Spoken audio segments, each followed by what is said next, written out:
हरे कृष्ण।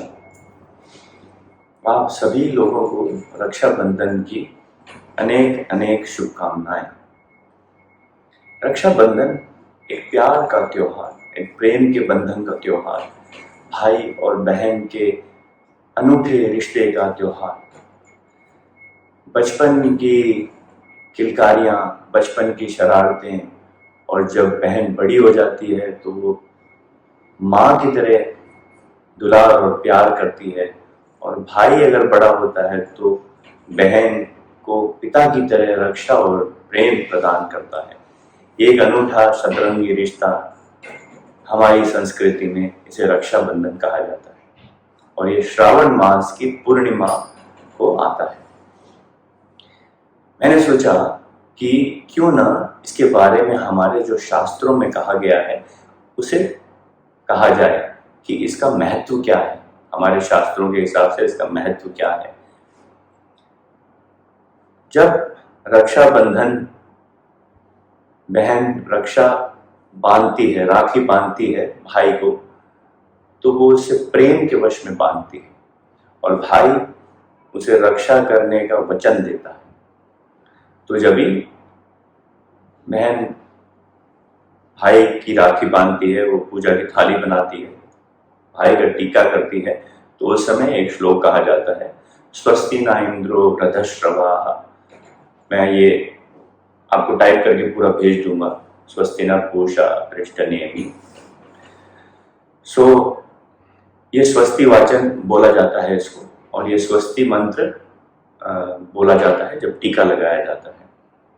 और जब भाई के कलाई पे बहन राखी बांधती है तो ये श्लोक कहा जाता है, येन बद्धो बलि राजा दानवेंद्रो महाबल तेन त्वाम अविबध्नामि रक्षे माचल माचल। इसके इतिहास में बड़ी रोमांचक कथा है।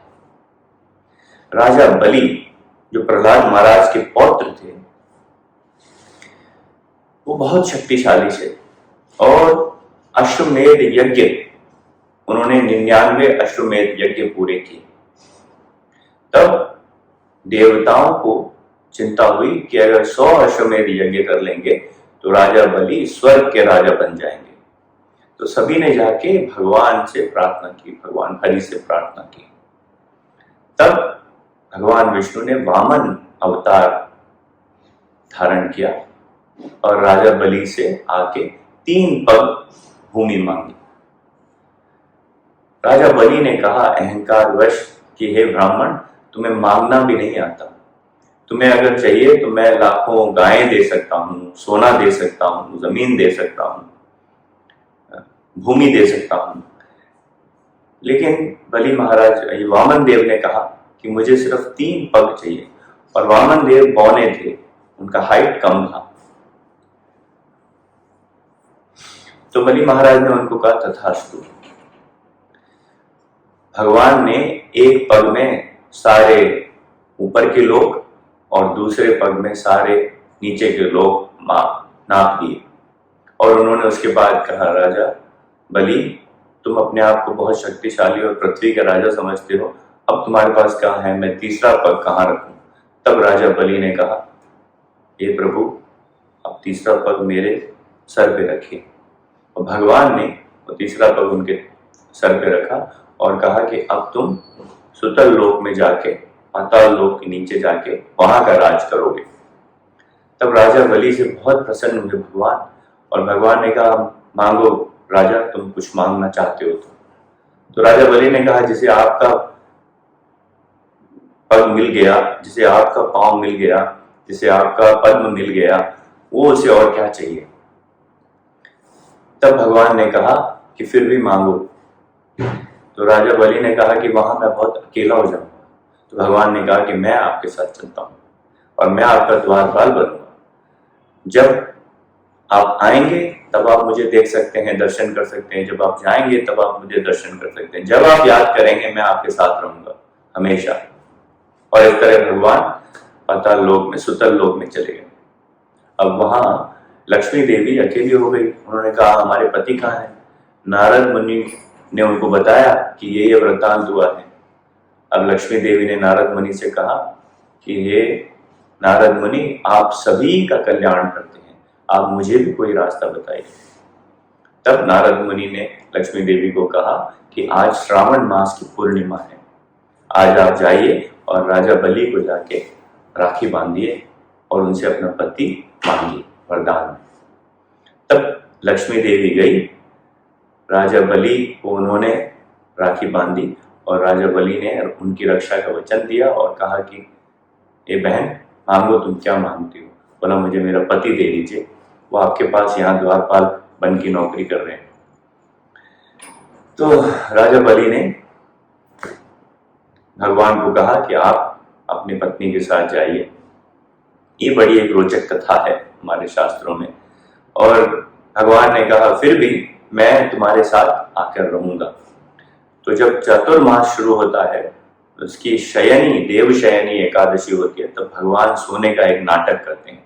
भगवान कहेंगे में सोते हैं भगवान, ओके। और 4 महीना चातुर्मास के भगवान सोते हैं, तो भगवान सुतल लोक में जाके रहते हैं। और उत्थान एकादशी जब होती है तो भगवान उठते हैं। इसीलिए भगवान ने कहा कि ये 4 महीने में चातुर्मास के तुम्हारे साथ रहूंगा। तो ये चातुर्मास जो होता है उसमें भगवान हमारे बहुत नजदीक रहते हैं। इसीलिए चातुर्मास का जो पालन है वो काफी सन्यासी लोग, भक्त लोग करते हैं। उसमें किसी चीज का खाने का निषेध भी होता है, कोई उपवास भी करते हैं, भजन ज्यादा करते हैं, इस तरह से। और हमारे इतिहास में बड़ी रोचक कथाएं हैं।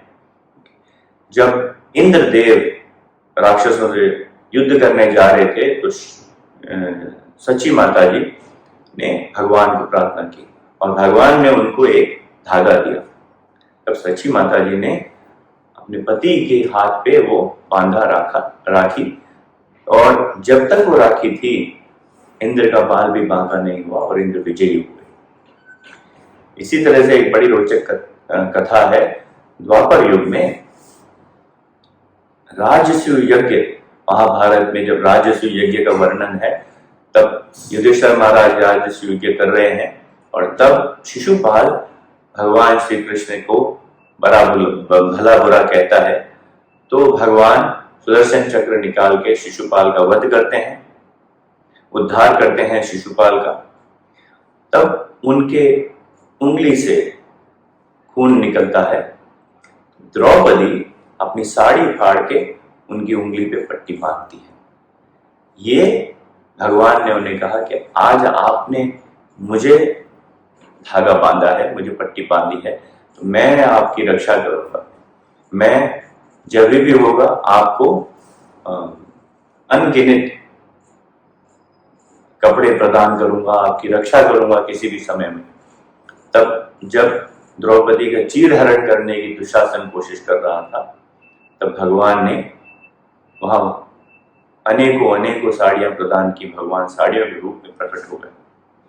इस तरह से हमारे शास्त्रों में बहुत सारे वर्णन हैं। रक्षाबंधन का ये त्योहार बड़ा ही पावन है। कल श्रावण मास की पूर्णिमा है। इस श्रावण मास की पूर्णिमा पे ये त्योहार हमारी संस्कृति में मनाया जाता है। ये बड़ा ही प्रेम वाला त्योहार है और इसे आप धूमधाम से मनाइए। और ये प्रेम का बंधन में बंधने का त्योहार है। बहन उसको राखी बांधती है भाई को, तो प्रेम में बांधती है, प्रेम का बंधन होता है ये। तो सबसे ज्यादा प्रेम हमें किससे करना चाहिए? सबसे ज्यादा प्रेम हमें भगवान से करना चाहिए। भगवान श्री कृष्ण से हमारा प्रेम हो। हम और प्रेम में भगवान क्या चाहते हैं? भगवान तो भक्ति में दिख जाते हैं। भगवान कहते हैं मुझे क्या आप प्रदान कर सकते हैं, मुझे आप क्या दे सकते हैं? पत्रम पुष्पम फलम तोयम यो में भक्त्या प्रयश्चति तदहम भक्ति उपहर्तम अश्नामि प्रयतात्मना। भगवान को हमारे पदार्थ नहीं चाहिए, भगवान को हमारा भाव चाहिए। भगवान भावग्रही है, भगवान को हमारा भाव चाहिए, भगवान को हमारा प्रेम चाहिए। इसीलिए श्रील प्रभुपाद कह के गए कि सबसे बेस्ट और उत्तम तरीका भगवान को प्रेम करने का इज बाय चैंटिंग हरे कृष्णा कृष्ण कृष्ण हरे हरे, हरे राम राम राम हरे हरे। इस तरह से भगवान का जाप कीजिए और कल श्रावण मास की पूर्णिमा में आपके रक्षक सबसे बड़े कौन है? भगवान है। तो आपके घर में भगवान श्री कृष्ण का जो अच्छा विग्रह है, भगवान विष्णु का अगर अच्छा विग्रह है, भगवान हरि का अच्छा विग्रह है, तो उसे आप राखी बांधिए। इस तरह से भगवान आपकी रक्षा करेंगे, आपके जीवन में आपके परिवार की रक्षा करेंगे, आपको सब वो प्रदान करेंगे जो आपको चाहिए। भगवान भगवद गीता में अर्जुन से कहते हैं, अनन्यास चिंतयन्तो माम ये जनाः पर्युपासते तेषां नित्यभियुक्तानां योगक्षेमं वहामि। जो भक्त बिना किसी और की पूजा किए हुए, न अन्य, बिना किसी और की पूजा किए हुए मेरी पूजा, मेरी आराधना, मेरा नाम जपते हैं, मैं उन्हें क्या प्रदान करता हूँ? मैं उनके पास जो है उसकी रक्षा करता हूँ, और जो उनके पास नहीं है मैं उन्हें प्रदान करता हूँ। प्रदान कैसे? मैं खुद वहामी है, मैं खुद बोझा ढोकर आपके पास डिलीवर करता हूँ। भगवान तो प्रेम के बंधन में बंधने वाले हैं। भगवान प्रेम के वशीभूत होकर अर्जुन का सारथी भी बनते हैं। तो भगवान प्रेम में कुछ भी करते हैं, भगवान भक्तों के वश में। तो इस तरह से आप भगवान को प्रेम करिए और अपने प्रेम और सौहार्द से ये त्योहार मनाइए, और आपके जीवन मंगलमय हो, आपका जीवन भक्ति से परिपूर्ण हो, यही मैं शुभकामना करता हूँ। और आप सभी को अनेक अनेक रक्षाबंधन की शुभकामनाएं। हरे कृष्ण।